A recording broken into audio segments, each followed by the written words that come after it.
What's up, good people? What's up? What's up? What's up? Thanks for joining us. Watch the game tonight. Watch the game sports.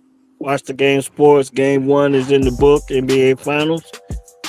Me and my man Penn are here to talk about it. A few other things in the sports world. A couple of interesting other things in the NFL happen. Some can't miss trades that need to be talked about.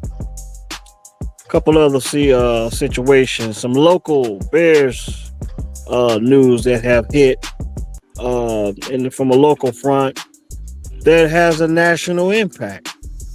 We'll get into that later. But Knicks take a 1-0 lead in the NBA Finals. And before I go ahead of myself, like, comment, and share the videos. Watch the game sports. Subscribe. And we ready. We ready to go. Ben. Yeah. 105-95. Knicks come from behind victory again. Think this makes 12 straight victories in a row for the New York Knicks in the NBA playoffs, now in the NBA Finals. I don't know how you feel about the New York Knicks. I'm not a New York fan, and I think being from the Midwest, be it if you root for the Bulls from the Jordan years, or even if you're a Pacer fan, you might feel a certain way about the New York Knicks. But right now, they're kind of undeniable. What you got, Penn? You nailed it. Being a Bulls fan, as I got my Air Jordan shirt on. Being a Bulls fan from the 90s, yeah, I can't really cheer for the Knicks. It just feels wrong. It feels dirty. It feels like cheering for the Packers. Like I can't cheer for them, but I do think it just might be their year. Yeah. It just might be the next year. They ain't won since 73. Yeah, can't be denied, man. Yeah, so it just might be their year. Yeah, can't be denied, man. But you know us, being a typical sports fan traditionally, we watch games, man, and that's why we named the pod "Watch the Game" because we want to keep the focus on the game. But if you dive into social media and if you're listening to a lot of different sports media outlets, they will sell you anything. What am I getting to? The narratives, Wembanyama, the greatest basketball player in the world, Jalen Brunson. Okay, those are the two guys that they're selling to us. But if you're a true basketball fan, if you played the game, if you have a deep love for the game, you have to kind of get through the fluff and get to the bottom line of why certain things happen on the court. From my perspective, I told you, Penn, I didn't want the Knicks to face another tired team. Yet again, they're facing the team that went 7 games, and albeit the Spurs did have quite a bit more time off than the Cleveland Cavaliers and the Philadelphia 76ers of NBA playoff pass when it comes to the New York Knicks. So, and then the Spurs were able to, they're at home and they have a youthful roster. So I don't want to say, well, then again, maybe you could say Wemby was a little winded, but I think that's more of a style of play thing that they need to get under control with Wemby. But the Knicks come from behind again, man, and still won in San Antonio. Yeah, and you know what? I was glad. What the final score was? What 95 to like 10? What was it? 105-95. That felt like a score from an era that I'm familiar with. I can appreciate a low scoring game with physicality. That I can appreciate. Yes. Shot making, it's great to see shot making, but it's also great to see guys put forth effort to defend and rebound, and matchups really mean something.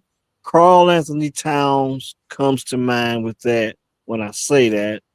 Uh, uh, uh, He looked aggressive last night though. Like I he, never really seen him really attack the basket with that level of aggression. Like he usually settles for the outside jumper. Like he's a big hmm man that kind of plays like a wing. yeah, Um, but to see him going really at Wemby, and it wasn't successful every time, but just to see just the intent that he was going to the basket with, I was like, okay, this is probably what the cat that they've been looking for since you've yeah. been drafted number one. So for him to go at Wemby like that, I was happy to see that. And see, this is my thing. That's what that matchup calls for. And remember, we spoke a while back, and I said, if you're small, be small. If you're tall, be tall. That's a perfect example of Cat being the smaller Big guy on the offensive end. So so if Wimby's going to come out and guard, he's already up there. So you might have difficulty getting your shot off against Wimby. But if you get lower than Wimby, you're already small. Be small, rip through, get around Wimby, force Wimby to move his puppies. And that's what he did. That's what he did. And then they attacked Wimby a little bit on the glass when he was around the paint. And it seemed as if the NBA referees are a little reluctant to call fouls against Wimby. They want him on the floor. So I don't remember how many fouls. I think he ended up with like 3 fouls, but you can tell that they want Wimby on the floor. I expect game 2 to be won by the Spurs. But once again, Carl Anthony Towns' uh, style of play, he attacked the matchup the correct way, in my opinion. That's if you're small, be small. Just the bottom line. The lowest man will win that battle. If he's gonna come out on the perimeter and guard, rip through, get around, attack his hip, and get to the rim. You know what I'm saying?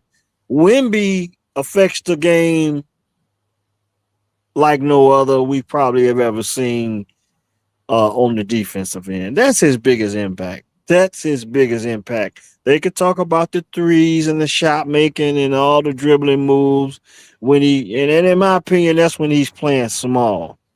Now he took 10 threes. I think Wimby finished up with 26, 12, and 2 on what many people would call a bad night for Wimby. He was 6 of 21 from the field, 12 of 13 from the free throw line. So there's the intent for Wimby to have success in these finals. 12 of 13 free throws. 13 free throws for Wimby. That tells me that the plan is for him to be successful. So I think what Wimby has to do, and Coach Johnson, is to get to the high percentage spots of the floor for Wimby. We have the guys that's gonna take the threes. We have the guys that's gonna initiate offense. That leave that up to them guys, and you go down and you just man the paint. You're already getting the calls, so you're going to get your opportunity to shoot the free throws. So I expect the Spurs to win game 2. I expect for Wimby to continue to get more opportunities to shoot free throws, probably about the same, maybe a little less, but I expect for him to take higher percentage shots. De'Aaron Fox has to play better. And what I mean better is about controlling the game on both ends. The numbers will be the numbers, but the box score was not show you his ability to control the game, and he has to do better at that. Scoring, assists, yes, but you got to control the pace and make sure that you see the proper matchups on both ends. De'Aaron, see, because ever since he had that ankle injury, I think that was the second round of the playoffs. He really hasn't been himself. And granted, now this is not the same De'Aaron Fox that was in Sacramento. Like this team does not require him to play that way. Nope. So his value does come in being more of a point guard, somebody to regulate the pace, rather than him just giving you numbers. Him giving you numbers at this point is a bonus because he really probably like the third or fourth option. We probably looking at Castle first. Yep. Champagne, he been shooting the hell out of that thing.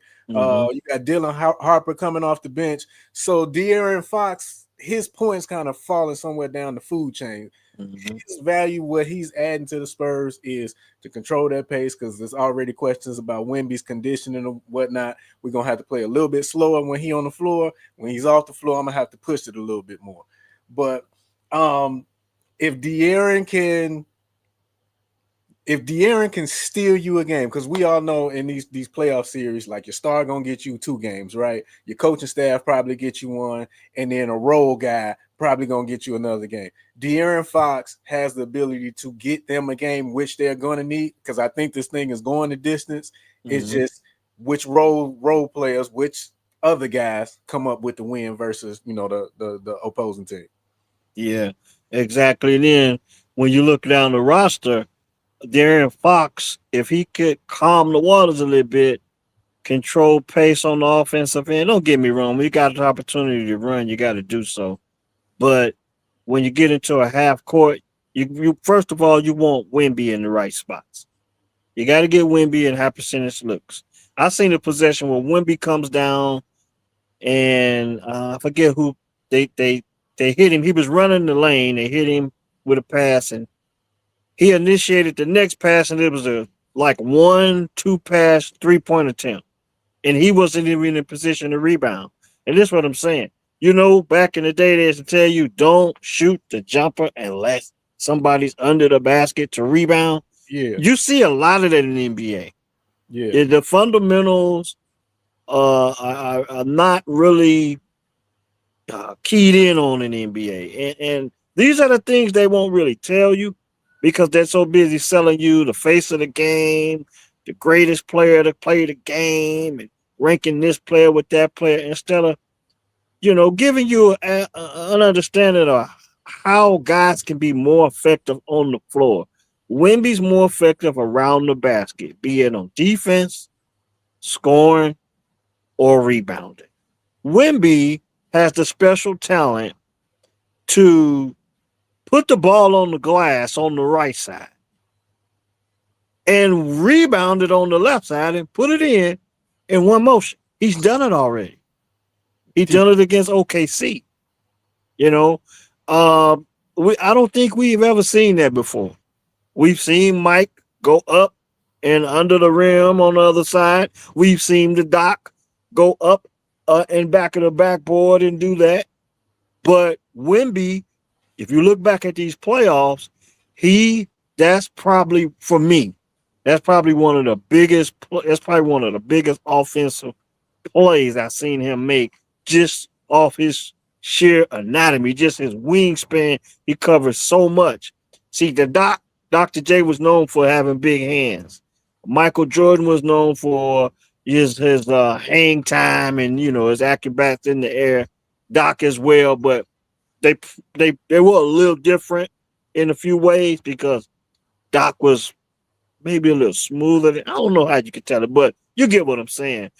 Special players can do special things, but Wemby has to be put in situations fundamentally where he can impact the game at a higher percentage and not wear himself out in the process. that's where I think just him getting more experience in the league is gonna come from. Because to me, this is 3rd year in the league, and I'm like, damn, why this dude always so tired?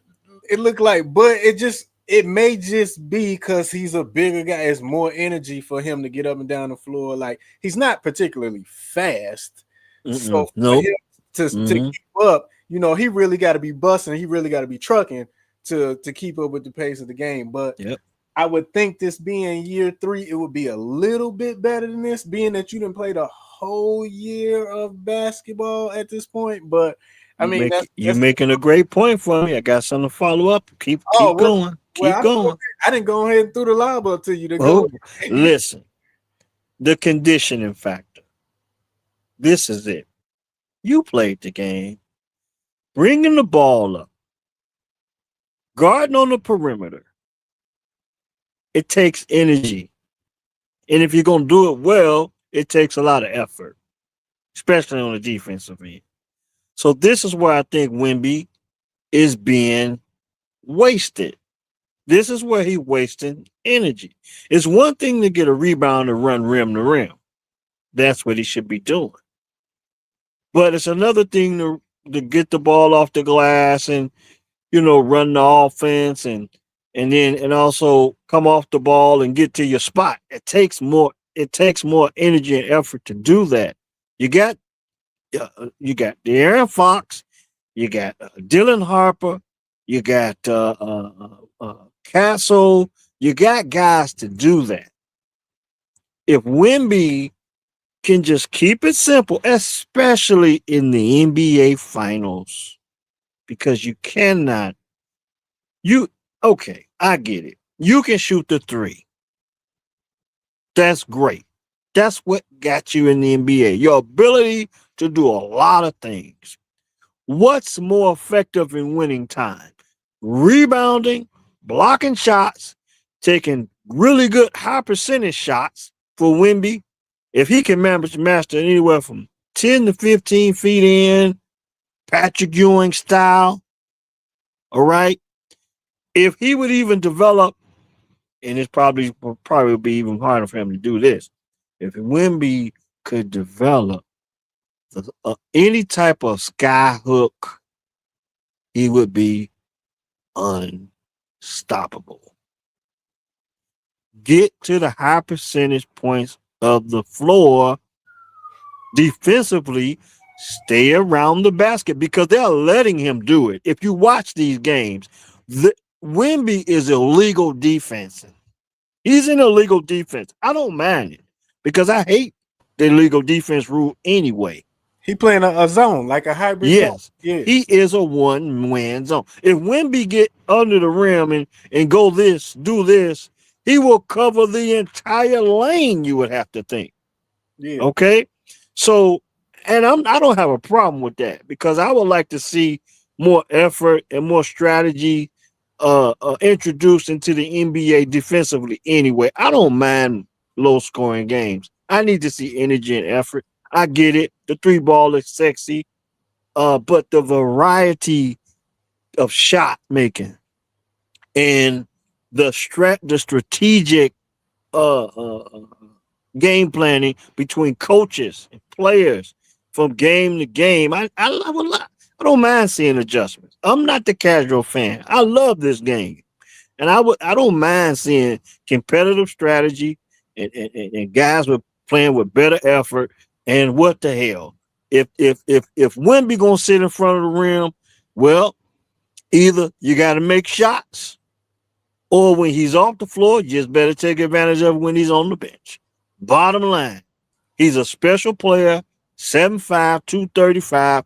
If he's let him be that all day long, every day. Hitting threes, I'm not impressed with that. Not in winning time. On a Tuesday night in February, fine. This is the NBA Finals. Let's go get a game. Now, he shot 10 threes. That's unacceptable. Yeah, I thought that was a bit much. 10 threes, and maybe I don't even want to. 5 is like the most that I really want to see him shoot, and that's I really could settle for like 3.5. You know what I'm saying? But 4, but 10, that just shows me he's not taking advantage of just his God-given size. He's bigger than anybody out on the court, and it calls out coaching as well. Hey, maybe Papa have another speech after game 1. You're right, because I do expect to see Wimby and the Spurs with a much better game plan defensively, especially offensively. But give credit to the Knicks because the Knicks, what they were trying to do in the beginning of the game was push the ball past Wimby. They're trying to take advantage of the fact that these guys played 7 games and their experience with these teams with Cleveland and Detroit, not Detroit, but Cleveland and and Philly. Cleveland and Philly both were in 7-game series and they were able to sweep them out. I don't see a sweep. I don't think that's what Walt Disney wants. I don't think that's what NBC, ESPN or the NBA wants. But if the Spurs don't make an adjustment quickly, It could happen. A gentleman sweep a gentleman sweep at best or at worst. But a lot of people still think this series is going to go the distance. I do expect for San Antonio uh, to make a push and win game two. And we have not talked a lot about the Knicks outside of Carl Anthony Towns. So, in his ability to guard Wimby defensively and put pressure on him on the offensive end by being small, like I talked about earlier. But Jalen Brunson, man, the Knicks didn't have a great night shooting the basketball. That's the Wimby effect. I'm not surprised by that. You're not going to shoot a well with a guy like Wimby on the floor unless you just shooting a really high percentage from three. But attacking the rim, they kept using this. They kept saying U-turn, U-turn, U-turn. Yeah, everybody's making a U-turn. Did you hear them say that last night All when they right. talking about the Knicks getting to the paint? And they were doing exactly that. They got a lot of guys was getting down there. They see Wimby, then they make a U-turn out, then they set the offense. But what they were trying to catch Wimby in transition, where he was, and that might be another thing that was wearing him out, having to get back in transition because I did see the Knicks make a conscious effort to push the tempo and kind of do their best to keep Wimby in the backcourt. And even if when he was getting back, if he didn't see the ball, they would run right up his back and zigzagging. He got a block on I want to say he got a block on Josh Hart early in the game. Josh Hart tried to, the big man's running. He ran right up his back and tried to switch direction to get him to, get his hip turned. And Wimby actually made a block on that possession.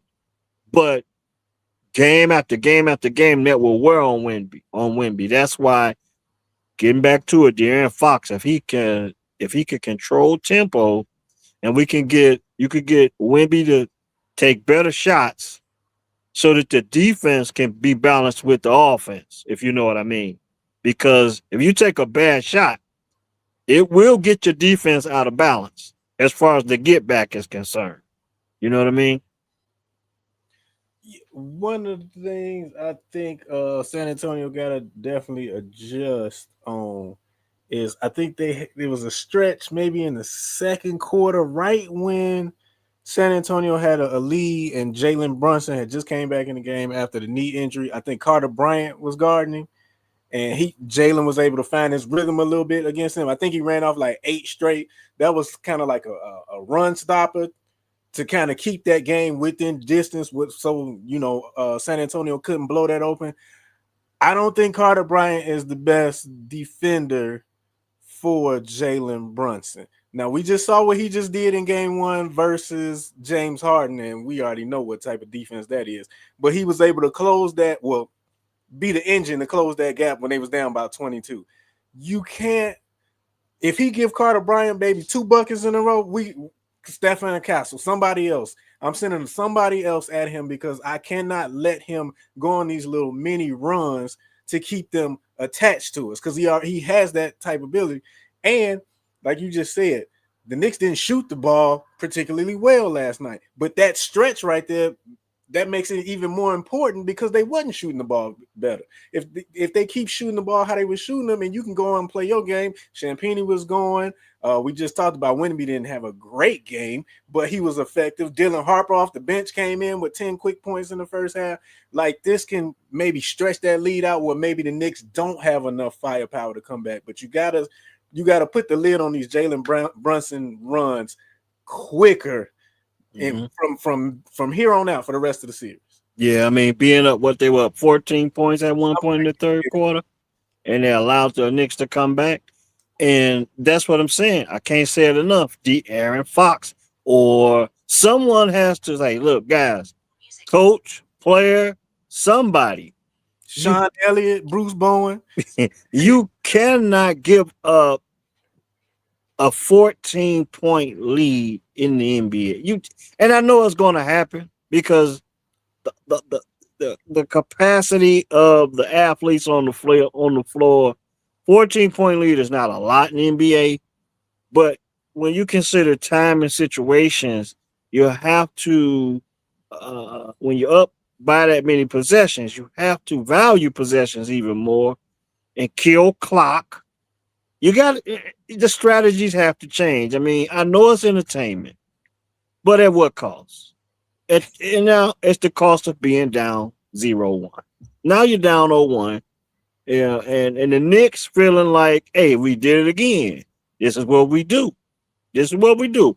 We found a way to win, and that's what they did. The Knicks found a way to win. Uh, I want to focus in on some of the Knicks performances because I have not said enough about OG Anunoby, his efforts last night to make things happen. He was 17 and 3, 17 points, 3 rebounds, but he was 5 of 12 from the field. Uh, Jalen Brunson was 12 of 31 from the field. Jalen was really Jacking them. forcing the issue to a degree. But in the fourth quarter, when it really mattered, he was clutch. Mikal Bridges, clutch free throws down the stretch. The Knicks, once they made that comeback and they realized, hey, we back in it, now we may as well be at the Garden because we about to just take it home from here. They stole one. Now the Knicks have the advantage. I expect to see the Spurs make some adjustments. But the Spurs are young.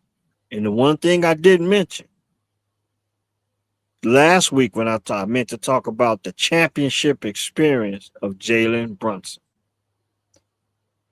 Don't forget, this young man played on 2 national championship teams at the University of Villanova. Josh Hart and I think Mikal Bridges was on that team as well. So what does that mean? He has been in big games and he knows how to win. A second round pick out of Villanova, you have to say he's overachieving. I told you once before, he has the best footwork in the NBA, hands down, big guys, small guys, it doesn't matter. You mentioned Kyrie Irving, but Kyrie's injured. So Jalen Brunson has the best footwork in the NBA. He knows how to get to his spots.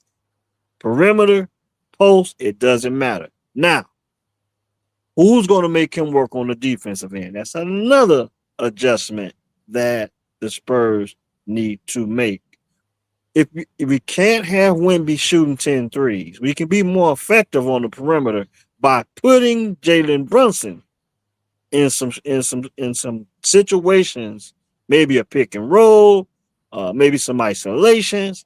You gotta get Jalen to play on both ends. He's not a great defender, not the strongest, not the fastest. I mean, he's pretty strong, but he's not the fastest, not the quickest, and he's not the best defender in the NBA, and nowhere close.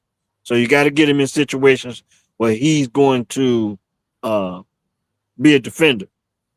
It's important for the Knicks to try and take advantage of when Wemby's not on the floor. It's just as important for San Antonio to get Jalen Brunson off the floor. Then it comes down to what Charles Barkley like to say, the others.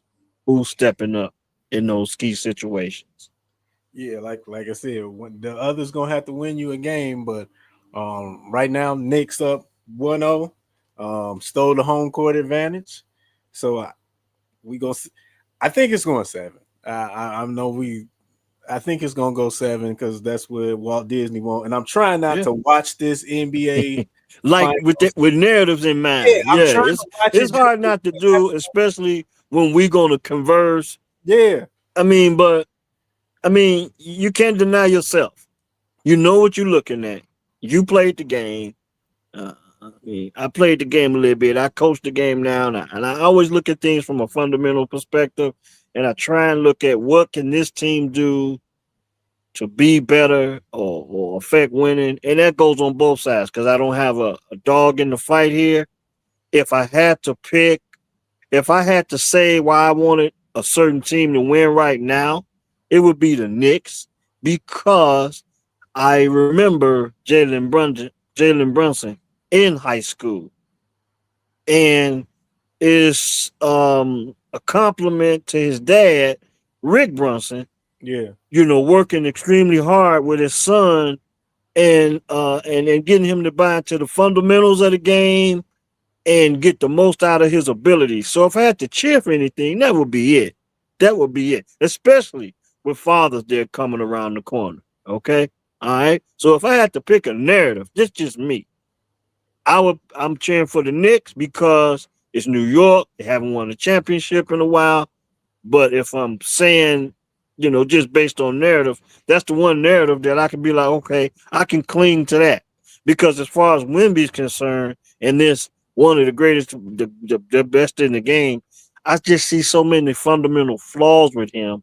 Not all his fault. I'm not ready to crown Wemby the best in the league yet. I know he's more impactful on the defensive end. He can do some special things on the offensive end. But I just think they need to calm Wemby's game down. I put that on coaching. I think they'll get that straight. I think, don't get me wrong, you're in the championship now. There's no promises that you'll get back. You know what I mean? So the Spurs got to seize the moment, the best of their abilities, because the league is going to get better. You got to think that the league is going to adjust to Wembenyama. There's going to be bigger guys coming into the league. There's going to be guys coming into the league with a chip on their shoulder. Hey, I'm going to be the Wemby stopper. Who's that? Who's that guy? Who's that guy? Was he exposed with Karl Anthony Towns last night?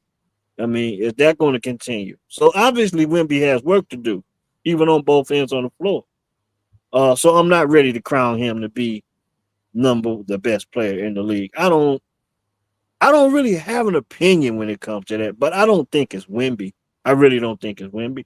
I don't care for it being Joker either because he's not a for everything Wemby does on the defensive end, Joker is not that. Okay? Joker is not that. For everything that Joker does on the offensive end, Wemby is not that. Because Joker on the defensive end can have way more effort, but Wemby is not the passer that Joker is since we're allowing the big men to play through the big men.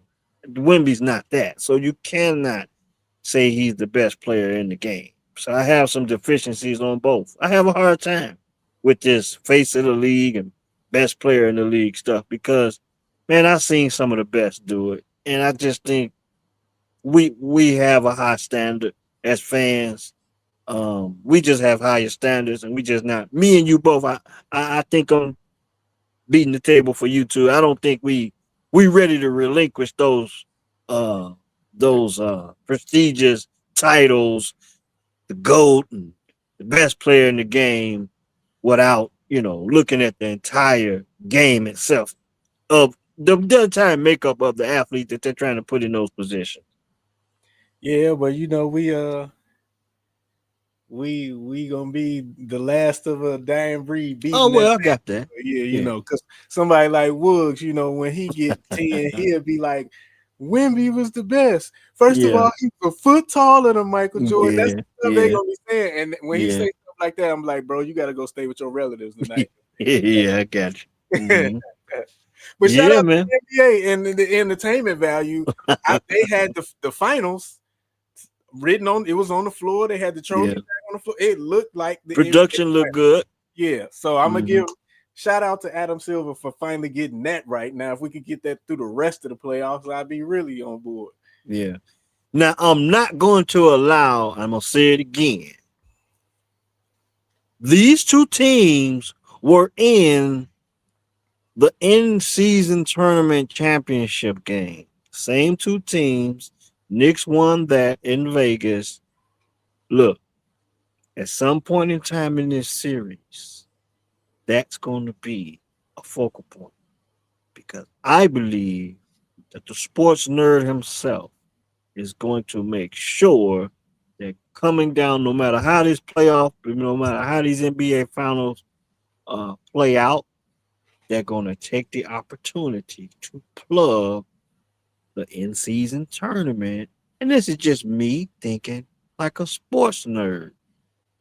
got to get inside of the mind of the sports nerd.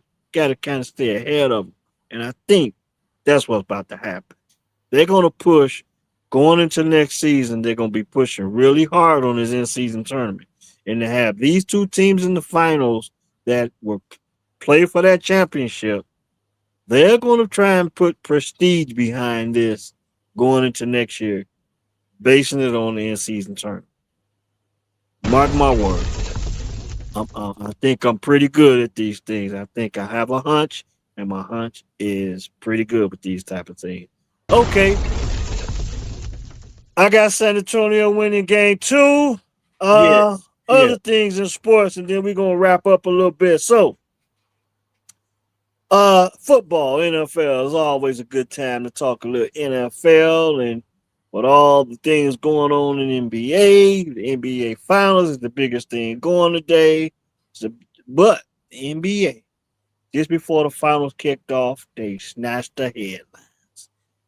And Miles Garrett was traded to the LA Rams for Jared Verse, and I don't have a full line of the picks or whatever, but those were the two big names in the draft. I mean, in the trade.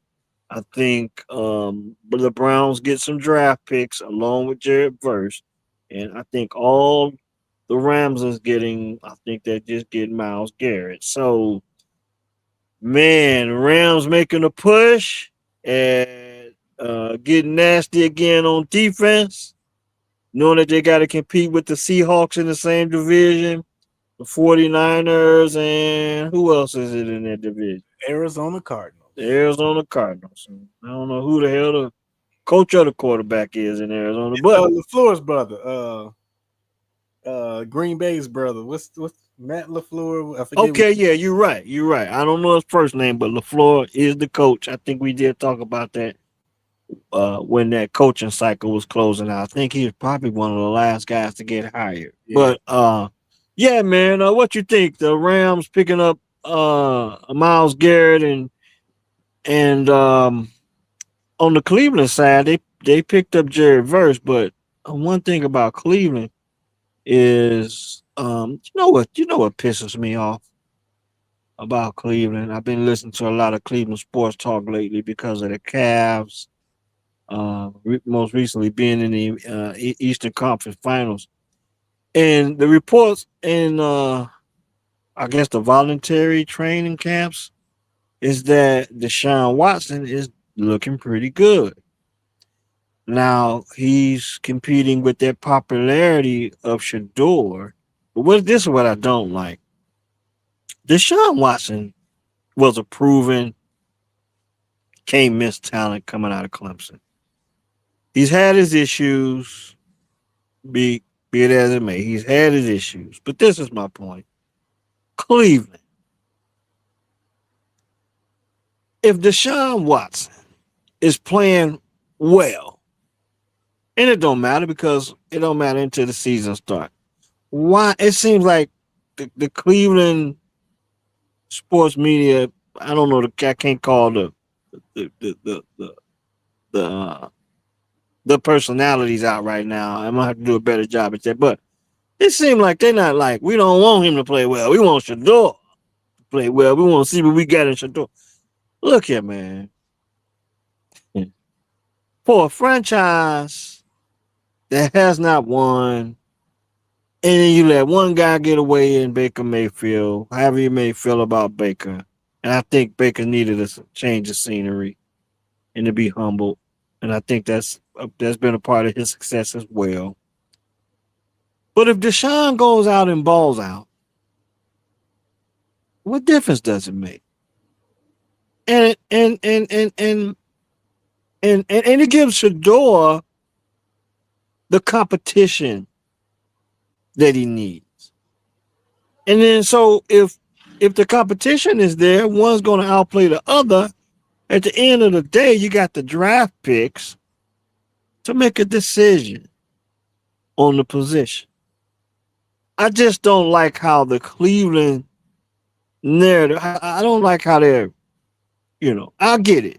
Deshaun had his problems, Deshaun didn't play well. But that's not act. Deshaun was an extremely good quarterback before his troubles in Houston. Extremely. Now, don't get me wrong. The Browns made a bad decision by giving him that guaranteed money. I mean, because since then, Deshaun's had injuries, he's had legal troubles, and all of that. He had legal troubles even before got the contract, and it's all guaranteed. But if he goes out there and wins football games, you know, you're not guaranteed to get a big time talent out the draft. And it trips me out when fan bases put more stock in draft picks than they do. If you got a guy playing well, he's playing well enough to keep them draft picks in bay and go get what you need, not what you want. Meaning you just want somebody else to do it. You just rather somebody else be doing it for whatever reason. That's one of the biggest things I have. But they said Deshaun's been playing particularly well. And on the front, back to the Rams and making this Myles Garrett trade. And I'm gonna give you an opportunity. I don't know if you've been keeping up with this, but this has been more of a story than the one I talked about. And the only reason why I went in depth was because I've been looking to a lot of Cleveland sports talk. But Aaron Donald's return possibility. How do you feel about? Do you think Aaron Donald? How do you feel about the possibility of Aaron Donald returning back to the Rams to play with Myles Garrett on that defense for the I, LA Rams? I think it's a shot. It's definitely a possibility there. I know he's been staying in shape. He never really stopped working out It since he just looks like it's just a way of life. yeah. He never really stopped working out now, but is he in football shape? We know he ain't played in what this will be 3 years because he retired after they won the The Super, Super Bowl, yeah. and that So, was 3 years ago. mhm. So I mean, him coming back, he's not going to be an every down player like he was. I'm sure they're not trying to utilize him like that. But when you look at it, like when you see guys like Von Miller or these Joey Bosa's or the Cam Jordans of the world, I put him in the same category with them because you bringing them in and you're not expecting them to play every down. They just there to give you some depth, and if they can channel some of their past greatness and give you some impact on the defense, it's all good. It's a bonus. So I think that's how they looking at. Well, that would be my expectations for Aaron Donald coming back to the Rams. Obviously, that defensive line is going to be, even though they got rid of Verse, you definitely upgraded, Mhm. and you got Myles Garrett on that front. So they definitely in win now mode. They was Yeah. what a drive away Yep. last year. No, but Mhm. like you said, that does not guarantee you get back to that same exact point this year. You know, injuries could happen. We already had Matt Stafford. He didn't play at all last preseason, worried about his back. We didn't know how much longer he had. Then he comes out and has an MVP season. Mhm. So them loading up the cupboard with another defensive weapon, and they got Puka Nakua. I think they got Devontae Adams coming back. Them loading up, great for the Rams. But does that, as a Bears fan, does that make me nervous? No, Mhm. because it's a long season that we got to get to. And Yeah. when's the last time we seen, other than the Chiefs? When is the last time we've seen a team get back to the conference championship game in back-to-back years other than the Chiefs? I can't really recall. I mean, Mhm. the Eagles went to 2 Super Bowls, but it wasn't consecutively. Yeah. So Mhm. yeah, I mean, and not Aaron, Myles Garrett is 29 finna be 30. They gave up a lot to get him, so they got to win in the next 2 years with him. Yep. Yep. You said a lot of what I've heard from other media pundits to say the same thing. It's a win now thing. It's a 2 year window to win a Super Bowl. Keep in mind these Super Bowl. I think it's Super Bowl 61 is in LA on Valentine's Day. So the last time the Rams won the Super Bowl was post COVID, and it 20 was in LA. Two, yeah, the one Snoop and Dre was at the halftime show. Yeah, The halftime show. and it was in L.A. So it's back in SoFi again. Maybe they're making a push for it, trying to make it happen again. So you brought up the Eagles, and there's another interesting trade that happened. AJ Brown, which was much speculation, going to the New England Patriots. This story and this trade had love written all over it. What I mean when I say that is Coach name slipped my mind right now. Mike Vrabel, Mike Vrabel and the media, Diane Rossini. Diana Rossini.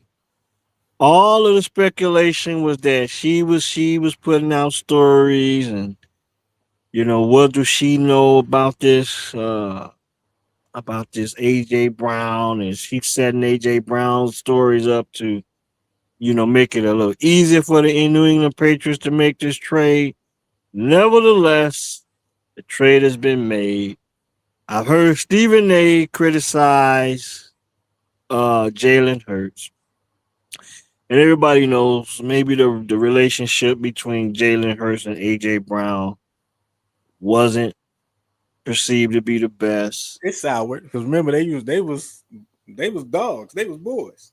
Yeah, well, uh, now they made the move. They got rid of AJ. They sent him to New England. Now that puts Drake May in a position. He has a bona fide number one receiver. He achieved a lot last season with uh, not a ton of talent at the wide receiver position. Who did he have? Who used He, to play for the what's 49? that? What's the no? I'm thinking about my man. He used to play for the Vikings.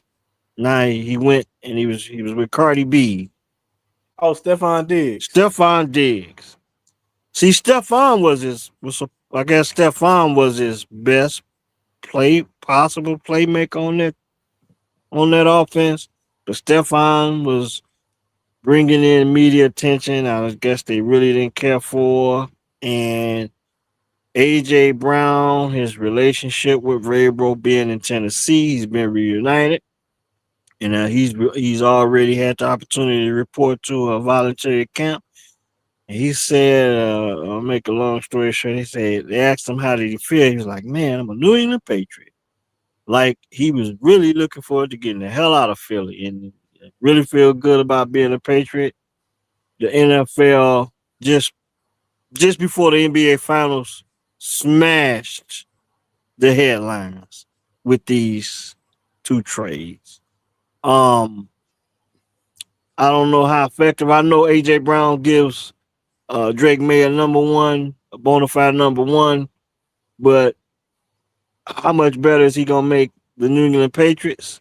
We don't know. I mean, but I just wanted to mention those things. Unless you want to elaborate on them a little bit more, I got some other stuff, some fun stuff to talk about, and we can close pretty soon. I think everybody needs to just keep an eye on the Patriots this year. There's been a lot of off-season noise around them. Now they are not, newcomers to off the field drama, You know. Spygate and Mm-hmm. Deflategate, all that kind of stuff.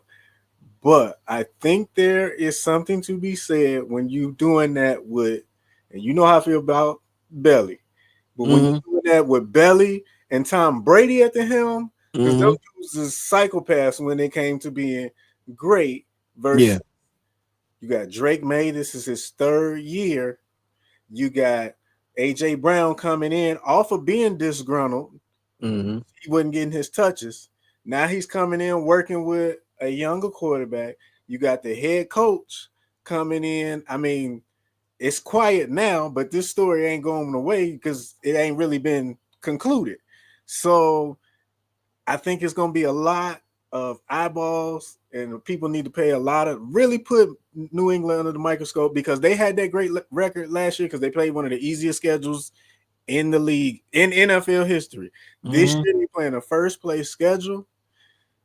Buffalo got better. We gotta assume they got better because they now have DJ Moore. They now have a number one wide receiver. It'll be I good. don't know if DJ Moore's a difference maker in Buffalo. Can't you go ahead? Go ahead. Well, they didn't have it last year. That's all. Yeah, I got So, you.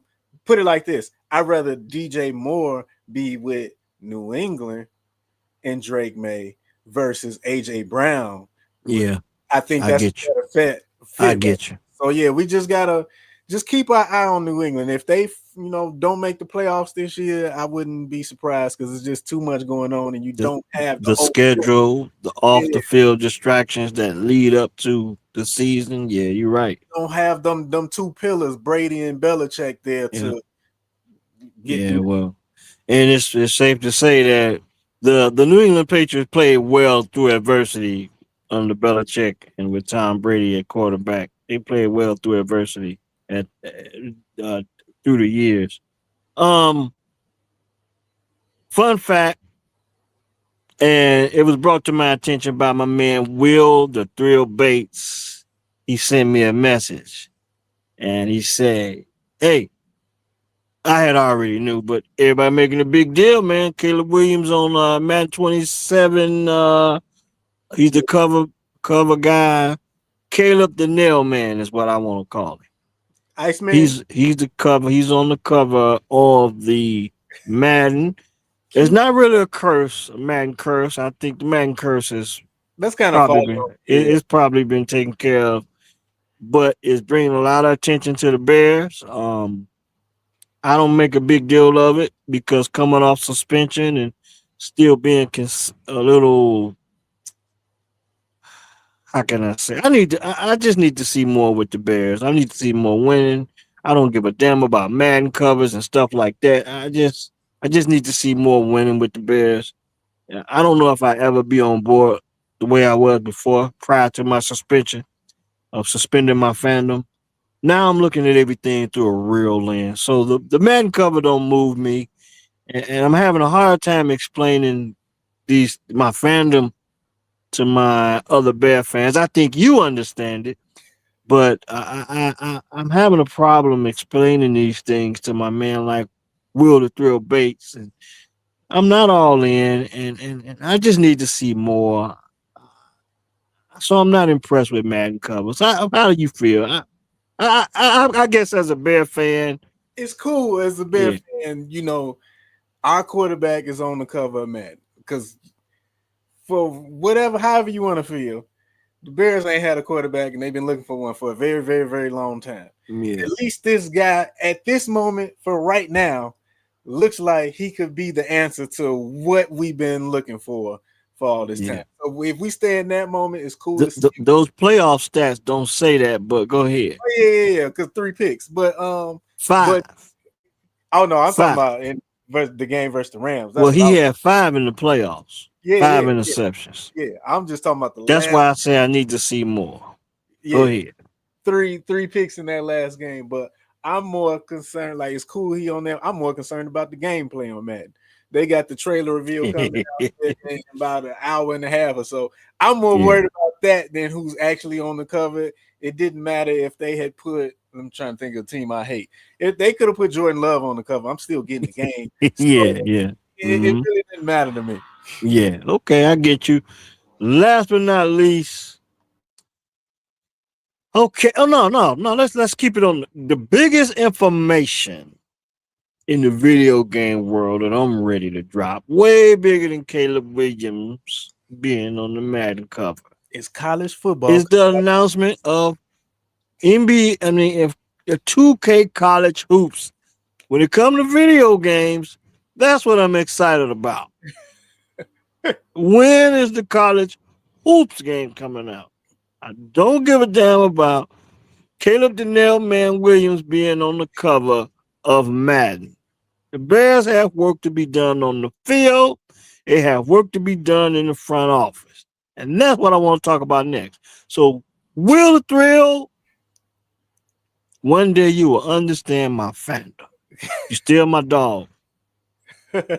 Um, Kevin Warren, I don't know if you've been keeping up with Yeah, this. it's been everywhere. I'm an Indiana resident, Northwest Indiana.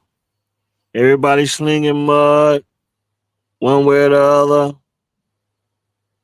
As a Bear, as a football fan, this is where I cheer for the Bears to get a stadium worthy of its fan base, worthy of the experience, worthy of being one of the charter franchises in the NFL, worthy of a modern NFL football experience for the Chicago Bear fans and also the Chicago Bears family of the McCaskies to have more control over their destiny when it comes to finances. But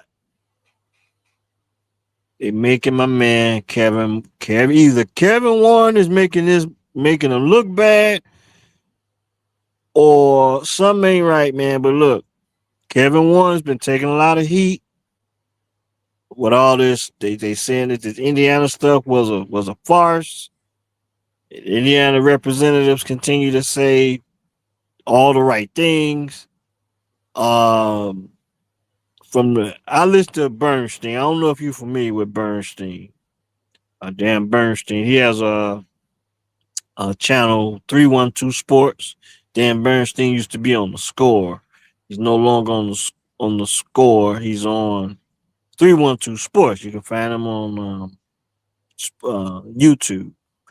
Um, but they get real in depth about the politics, and he's calling Kevin Warren a con man. Like and he started finding he started pointing out all the different examples of con.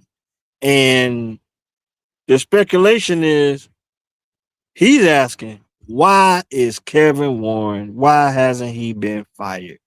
So for those that don't know, don't care, or wondering what's going on, there's a lot heating up with this stadium thing with the Bears.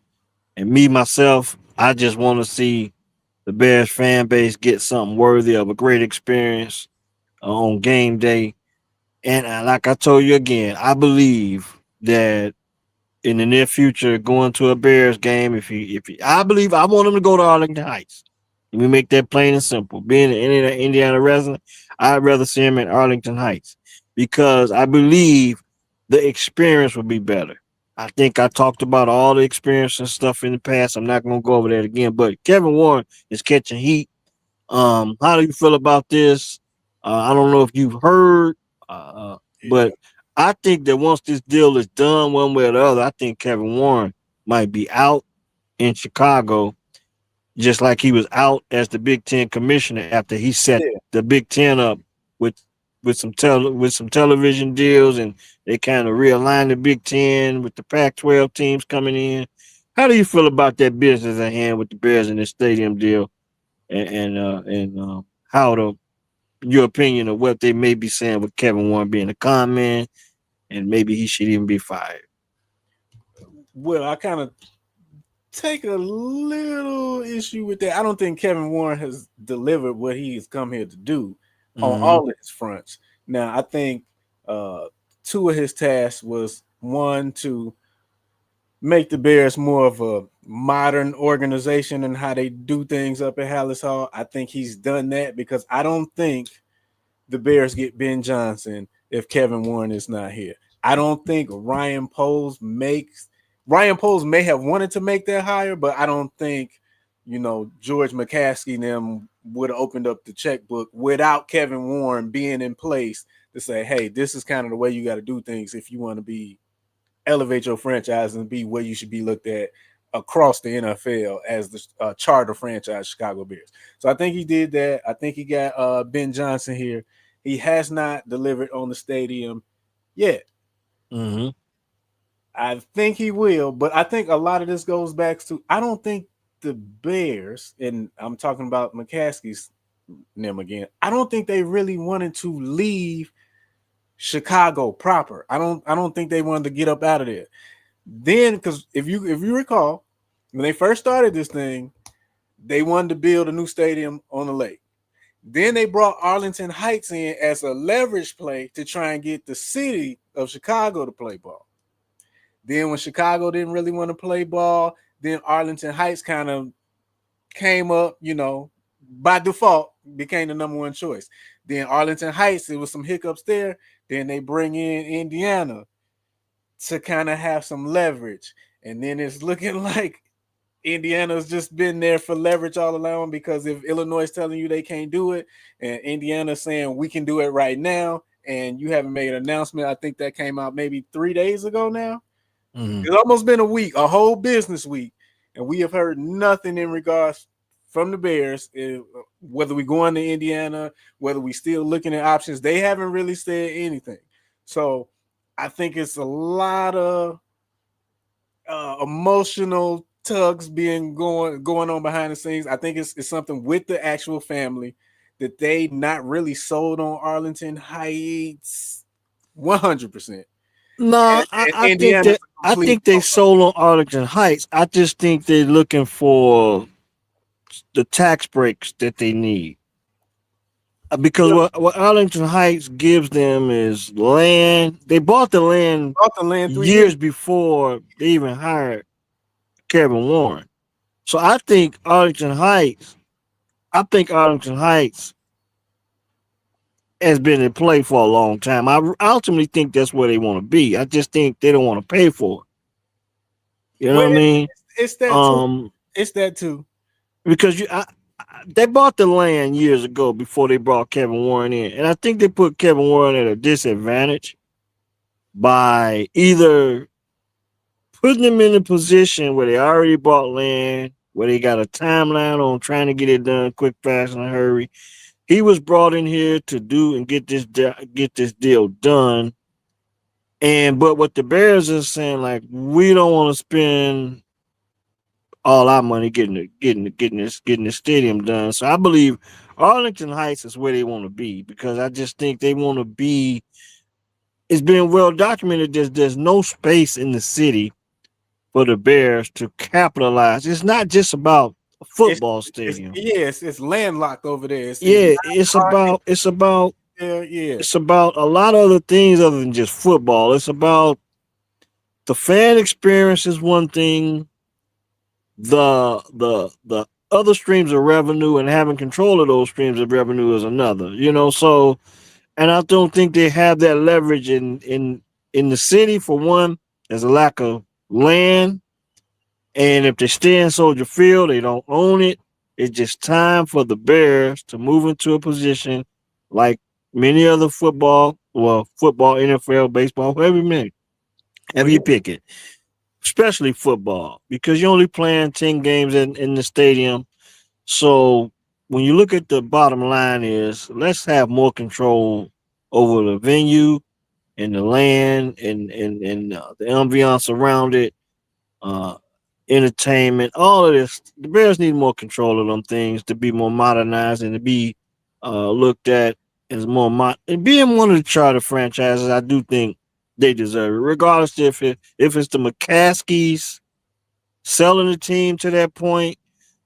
But the fans definitely deserve a different experience. Soldier Field, once the game kicks off, it's an experience in itself. But getting to Soldier Field, maneuvering through Soldier Field, it's a bit of a task. And when you go to other stadiums, I haven't been to a ton of NFL stadiums, but I've been to Lucas, down in Indianapolis, and been able to.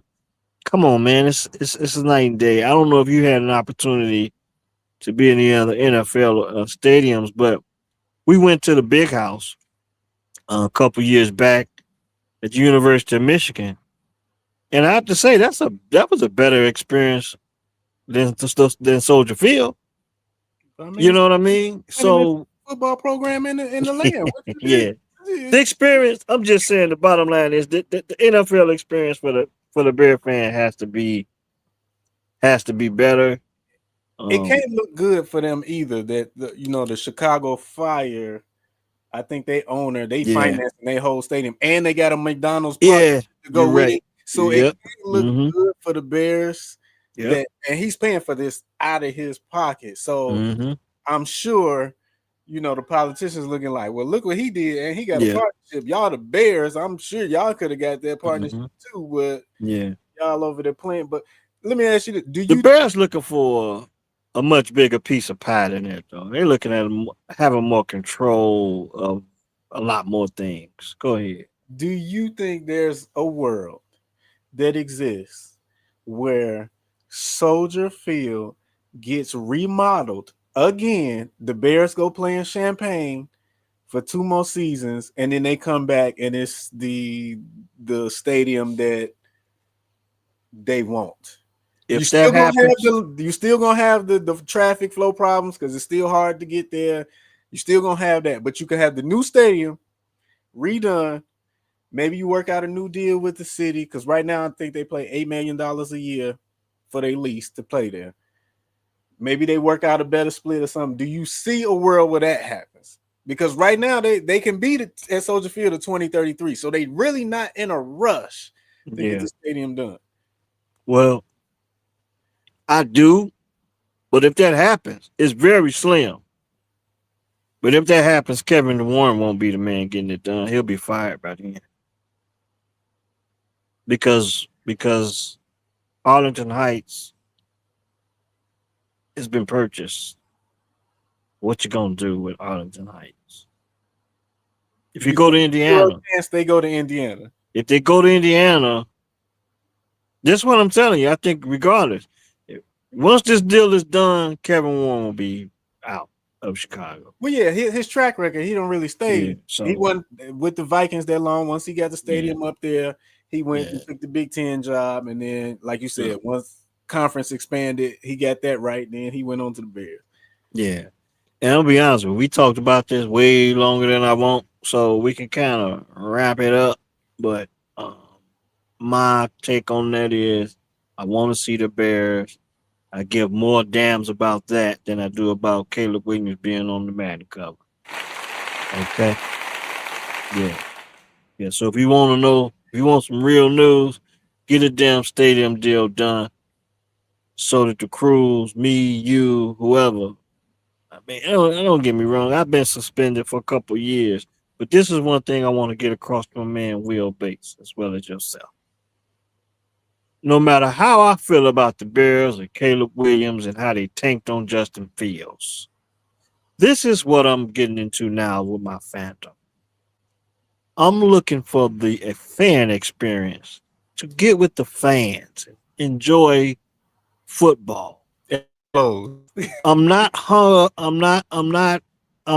going to be hung up in the winning and losing with the Bears anymore. I'm just not that fan anymore. I just think the experience of the past few years, I just really see it for what it is. And that includes this stadium deal. So hey, watch the game, man. Spurs about to I think Spurs about to tie it up in game 2. By the way, I think if things go right, I may have the opportunity to go down to Titletown, Bloomington, Indiana. I think I had an opportunity to go down to Titletown, Bloomington, Indiana, the land of Sangetti, and I think I may be making a trip. If I do so, I'll let you know, and I'll be sure to take pictures down there at Titletown, Bloomington, Indiana, the national champions. Hey, I'm mad he on the cover of College Football 27. Yeah, I saw that. Yeah. Mike Wasnor, thanks for joining. Thanks for joining us today. Javon, he used to be one of my power forwards back in the day. Javon Jolly, he checked us out today. So, hey, shout out to them guys. Hey, watch the game, like, comment, and subscribe. Share the videos. Thanks for watching. We out.